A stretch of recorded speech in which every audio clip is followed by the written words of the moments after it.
This is Dave Meltzer with Entrepreneurs, the Playbook, and I have another David. I don't know what it is about that name. They don't name kids David anymore, but they must have used to name them David because I have David Scharfman. He is the owner, general manager at Just the Cheese, and I got so many great things to talk about the cheese. David, welcome to the Playbook. Thanks for having me, other David. Yeah, right on. I love, kids today, I go in those classes, there's not one kid named David, but I'm interviewing at least 2 or 3 Davids a week, so it makes me feel really good. Well, God willing, you're doing this long enough that when the generations turn over, you're going to have some kid with a hashtag in your interviews, and you're just going to be like, how do you pronounce that? And, That's it, man. Well, I do a lot in Kenya. I know you've traveled the world yourself, and specifically in the cheese industry as well. But one of my objectives is building these villages. As the kids are born, I want to make such a great impact that I, have a whole village of Davids. Everyone wants to name their kid David. Anyway, your journey's been interesting. What I really find intriguing about your journey to build, and you guys are killing it right now, Just the Cheese, is that a lot of guys move like me into eclectic industries and backdrops with their skills and capabilities. Your career, has a lot to do with cheese, and you're from Wisconsin. So, obviously you must be a Green Bay cheese head yourself. Is that true? Yes, sir. Green Bay Packer fan by chance? It's a good guess. Okay. I think they'd throw me out of the state and the family would lose the cheese making license if any of us declared otherwise. I imagine so. Well, taking in that account, there's probably so many kids that grew up with you that thought about being or are in the cheese business. And it's probably not as easy as everybody thinks just to kind of get into the business of your own state and of the industry and culture. You've had throughout the world experiences and challenges. What was your initial perception of going into the cheese business, coming from where you do? So initially I fought it tooth and nail. There's sort of 2 ways that when you're part of a small business family or family business, it's really 2 ends of the spectrum. Either you're in it or you're like, no, never again. I'm going to do something completely different. And starting out was definitely the latter. I was like, no. I want to do my own thing. Used it as a learning opportunity, but absolutely looked at it as like, this is not going to be my career. This is not going to be my industry. That's not to say that there was anything wrong with it. It was like, no, I want to do my own thing. So I kind of took the long road back.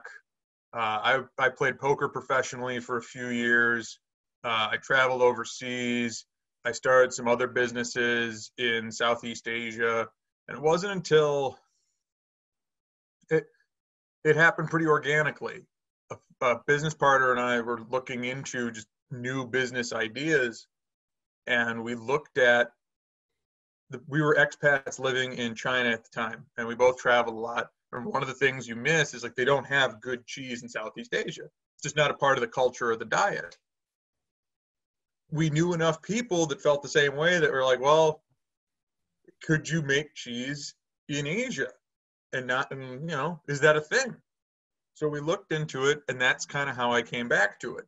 So of course I used my dad as a great resource, people on his team, his contacts in the industry. And that's kind of how I got back into it.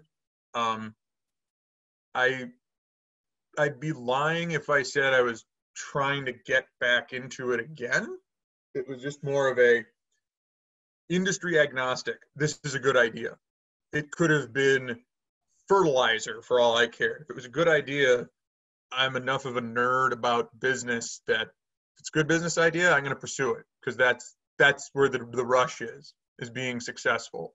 And as an aside, I think a lot of people get trapped by the idea of if they're going to start a business, it has to be a cool cocktail party business. Oh, I want to tell someone that my job is cool. And the reality is there's probably better ideas in industries people haven't heard of. So that's really how I got into the cheese business. I worked in the factory as a kid. I did sales and demos and product development, but it wasn't until I came back on my own volition that I really was like, okay, this is going to work. Well, I love talking to professional poker players and poker players in general, because there's so many times in business I feel like people are playing poker whether they have to or not, and there's a lot of similarities and synergistic things about the game of poker and professional poker in negotiating and building a business. What are some of the skill sets that you still utilize from your poker days? So I want to make one distinction. When I say professional, it means that I played it without having to have another job. That's how I supported myself. I have friends and acquaintances who I would consider real professionals who are superfluously wealthy because they're that good and better than me. So I've had those guys on my podcast, so we'll distinguish that right here. Yeah, just want to make sure that's clear. I'm not one of them. But I think the most common is just sort of practical objectivity and risk assessment. When you look at almost any decision, you have to use the information available to you. A lot of people beat themselves up over hindsight because it's 2020. It's like, well, if only I did X, Y, Z. It's like, well, you use the information available to you at the time. So at the time, was it the right decision? And that's what you have to judge yourself on. It might not work out correctly. And I've lost tons of money in poker making the right decision. And I've also won lots of money making the wrong decision. That's just how the game was played. So I think having that mindset and being comfortable with those situations, that you do the best you can, it's never going to be perfect. And at the end of the day, there's just some luck to it as well. And do you feel that in business as well, you can make bad decisions and they turn out great? And, especially considering what's going on right now, I see a lot of people that some of the bad business decisions they made have really turned out to be a benefit now. And other people have made every logical decision with multi-billion-dollar businesses. And in every context of reality, a billionaire who owns hospitality, casinos, teams, leagues, and stadiums, in what world would they ever think that every single portion of their multi-billion-dollar empire would close down on a day's notice?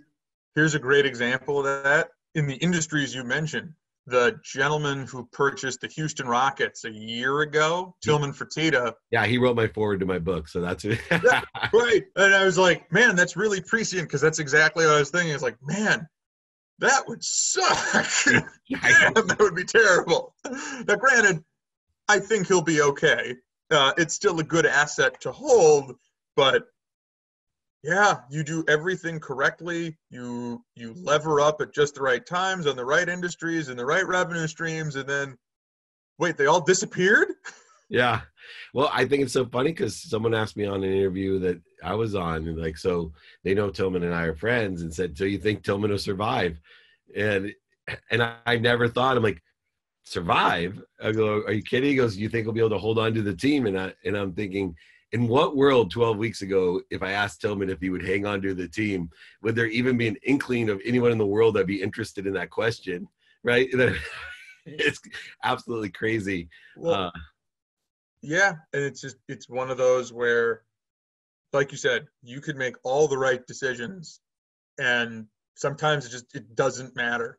And he could have made the totally wrong decision. Like, if you rewind to when he's thinking of purchasing it, if he hadn't, or if, the guy who came in second place bidding is probably like, oh, thank God. But up until a few months ago, he's kicking himself.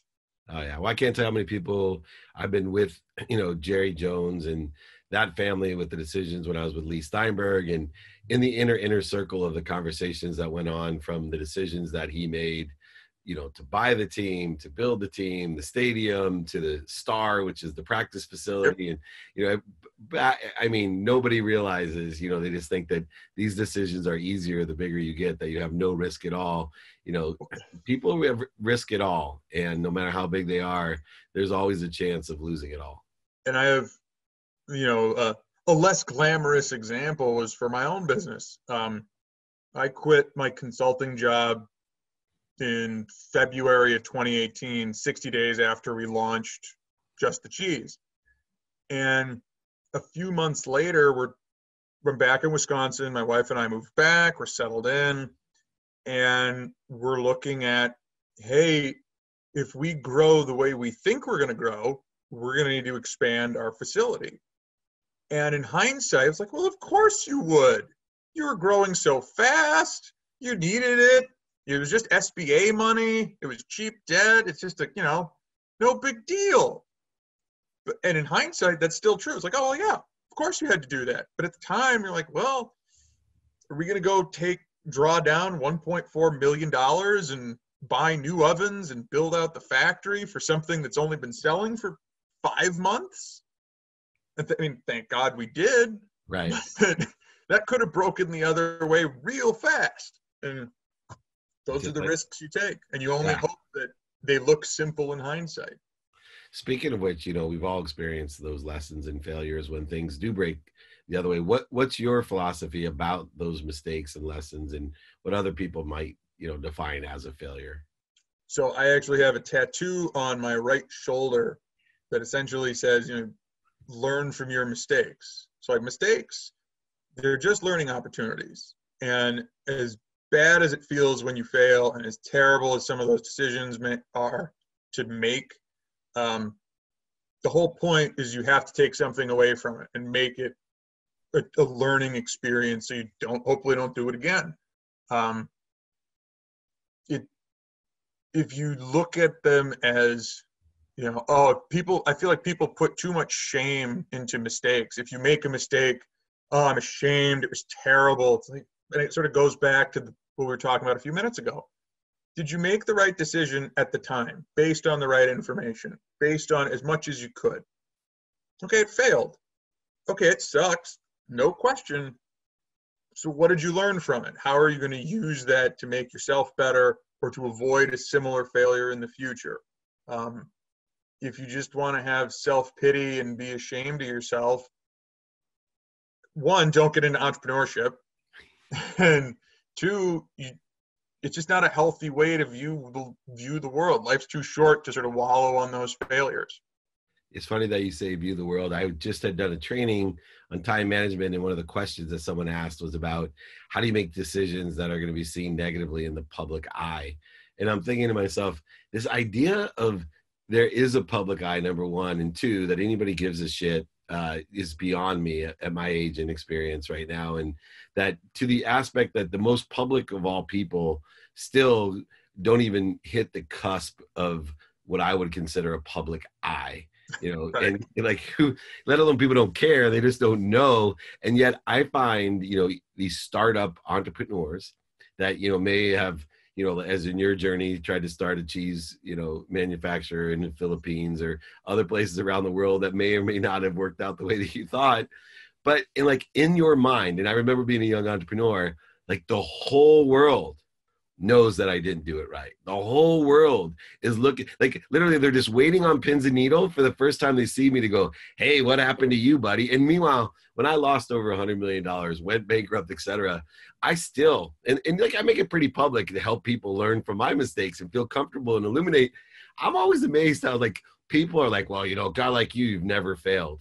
And I'm thinking, I have tried and spent tons of money trying to brand myself as an idiot, someone that's learned lessons. I spent all this money to brand myself, and still you have people like, oh yeah, you're Midas, man. Everything in your life is easy. And I was like, where is this public eye? Did you have that same pressure, through the journey of all the different missteps and mistakes and lessons that you've learned of, feeling pressure about, the public eye or what other people would consider you in how you are a business person? So yes and no. I've been blessed with just kind of an attitude of, hey, I'm going to be myself no matter what. And I think I'm a pretty kind, outgoing, nice person. Nobody is popular with everybody. You can't win them all. So as long as I'm comfortable with who I am and what I'm doing and how I treat people, it's like, hey, the rest, if you don't like that, you can kick rocks. On the business side, I think when I had to shut the Philippines business down, that was like my first really big failure. And part of it was inexperience, and I was a young man, and my first business had been a success, so I didn't really know what that felt like. And when I had to call each of my investors and tell them, hey, you're only going to get half your money back, because if I go through with this, you're going to get zero.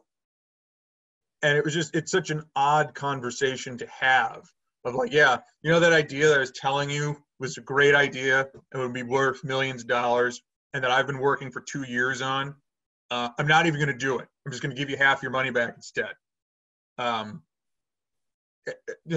Categorically a failure. Just, hey, I failed. I lost half your money. And it was sort of an ego hit that I really cared what these men thought of me. I didn't want them to view me as a failure. And so those conversations were really terrifying. And so it wasn't so much of I was worried about what the world would think. It was much more specific, as these people who I respected and wanted their respect would no longer reciprocate that.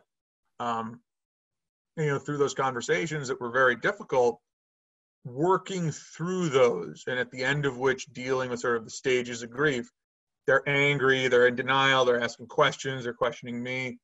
But at the end of them, I could call any of them today and just shoot the shit. I'm still friends with all of them. I don't want to say totally overblown in my mind, but it also is a good motivator to like, hey, don't make those same mistakes again. Go learn more, go prepare better so you don't have to do this again. And that was that just made things a lot easier. Talking about accountability of investors, taking on investment as I did, as a young business person, because so many people believe in us. And, even at that time, I remember telling some people, look, don't invest, and they come on, you're never letting me in, and it is one thing that I stray away from of taking personal investment in my business, is that feeling that no matter what, the blame, shame, and justification is so great within an investor, and when things go bad, you'll see this time around when the economy pulls, I'll love to watch the guy who, he's lost millions of dollars in his home and his business and all these things, but may have made a $10,000 investment with a friend like you and loses that. And then what he'll do is use that story to say, oh yeah, that David Scharfman, man, he stole my money. I invested in his company and I lost everything because of it. I will tell you, that was the one ego processing that was most difficult for me, and still is, that there's still like high school buddies who like I bent over backwards, I helped, I did all these things, and yet I'll hear through, oh yeah, I heard you lost all his money. I'm like, I lost all, and yet people will do that, and I have spent years of therapy, self-analysis to forgive myself. And have you had or experience that on the investment side where you are just the victim of blame, shame, and justification? So I've been really lucky that I have not. And especially in my second business that didn't go well, I actually, the two of the three investors I told, I don't want to take your money. I actively were like, they were classmates of mine at business school, and I told both of them, I was like, I don't want the money. And one in particular, one was more well off than the other. So the third guy in, I was like, I don't want to take this. I don't want you to invest because you'll never see this again. On a good day, a startup has a 5% chance of not failing completely in the first year. Right. So, hey, okay, 1 in 20, you might have a prayer in 12 months. And he was insistent, and it's like, all right, I did my best to sell you on not doing this. So we all kind of knew it was a Hail Mary play, and that was all kind of exciting and fun, and we went for it. Didn't work. I have beers with him. I was going to stand in his wedding. Yeah. So hasn't been an issue. That's awesome. All right, last question, as a small business owner and someone who you guys are killing it, like I said, growing exponentially, like you said, you expanded at the right time, prepared for what hopefully will be a springboard to even greater success with a quality product that is, may not be needed as much in Asia, but, has always been a cornerstone of our staple here in the United States. What do you think the most difficult part about being a small business owner is? I was just talking the other day to a friend of mine who started his first business.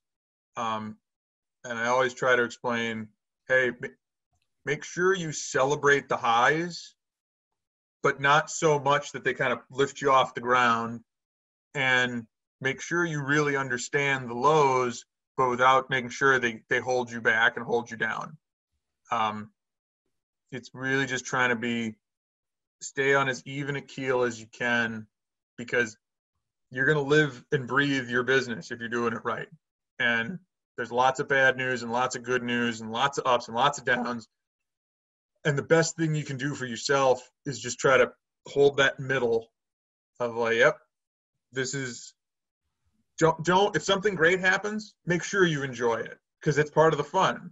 If something terrible happens, don't ignore it, because you need to learn, but just don't let it pull you up and down one way or another. And then the only other piece of advice was from my dad is, run the business and make your decisions like you're going to run it forever. A lot of people that it never really occurred to me to think of it like that, but he's absolutely right, that you come upon lots of decisions where if all you're thinking about is, I want to make an exit in 3 years, you're probably going to do something stupid. Like poker. Right. It's like, oh, well, I only want to play for I have to make $1,000 in 1 hour. It's like, okay, you're going to do something dumb in this hour. Exactly. If everything goes right, hooray. But at least that way, you're always taking the long view. What is going to make the business strong and durable and can get through crazy times like this? I don't have, oh my God, I have to double my store count this year because I said I would in January. It's like, well, I'm actually going to be pretty close to it, but I'm not going to cut price. I'm not going to be aggressive with promotion. It's like, hey, it has to be profitable, has to make sense. I plan for the business to be around for a long, long time. If some CPG company wants to come knock on my door and see what it would take to get me to fork it over, I'd love to talk to them. I really would. But if they don't, I'm happy as a clam running this until I decide not to. I love that. I'm going to use and add, you tell your father that, to my small business caveat of always, make sure that you stay in business. I'm going to add, make sure you stay in business and you run it like you want to run it forever. And as far as CPG businesses, I think the crafts and the hunts have spent all their money on Mahomes, which is going to be arguably a good investment. Pretty good. arguably, but the crafts still have their money, so you never know, right? Anyway, there's some great valuable lessons. You're running a great business. I love the strategy, the philosophy, and the journey that you've been through. Of course, I love the name David. It means beloved, and this is a man who is beloved to cheese, just the cheese. David Scharfman, welcome, and thank you for joining David Meltzer here on Entrepreneurs, the Playbook.